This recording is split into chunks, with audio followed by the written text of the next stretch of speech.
केंद्रीय मंत्री स्मृति ईरानी हमारे साथ हैं। मैम, आज तो अंतरिम बजट ही था, लेकिन किस तरह से जो जनता की आकांक्षाएं थी, क्योंकि मोदी का बजट है इसलिए लोगों की उम्मीदें भी ज्यादा थी, तो कैसे आप लोगों ने पूरा करने की कोशिश की? लोगों की उम्मीद है कि हर गरीब को अपना मकान मिले।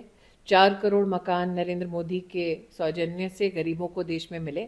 आज बजट में घोषणा हुई है कि 2 करोड़ और मकान गरीबों के लिए बनाए जाएंगे।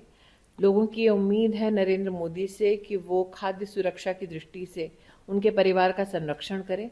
नरेंद्र मोदी सरकार ने कोविड के समय से लेकर अब तक और आगामी भी कुछ वर्षों तक ये सुनिश्चित किया है कि 80 करोड़ नागरिकों को मुफ्त का अनाज मिले।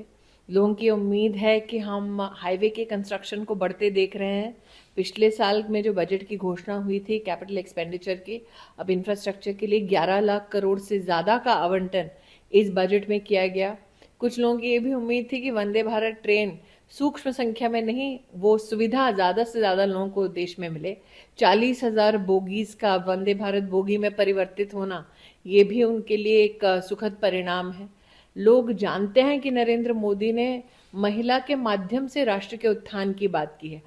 लेकिन ये अंतरिम बजट था तो ये भी देखा गया कि पॉपुलिस्ट मेजर्स से परहेज किया गया, तो क्या कॉन्फिडेंस है कि हम फिर से आ रहे हैं, जैसा कि वित्त मंत्री ने भी कहा? देखिए, पॉपुलिज्म क्या है?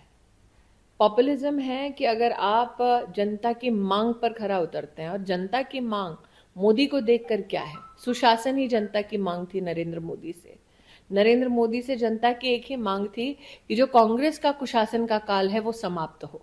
तो आज तो मैं विशेष रूप से अभिनंदन करती हूं कि वित्त मंत्री ने विशेष कहा कि वो व्हाइट पेपर लेकर आएंगे कि कांग्रेस के कुशासन और उनके कुशासन की वजह से जो हमारी देश की अर्थव्यवस्था आहत हुई, जो भ्रष्टाचार का एक आरोप कांग्रेस पे लगता रहा, वो क्या स्वरूप लेकर क्या बोझ बना था हमारे देश पर, और सुशासन की वजह से अर्थव्यवस्था कैसे सुदृढ़ होती है, उस पर जो व्हाइट पेपर लाने का निर्मला जी का वक्तव्य था, मैं उसका विशेष अभिनंदन करती हूँ।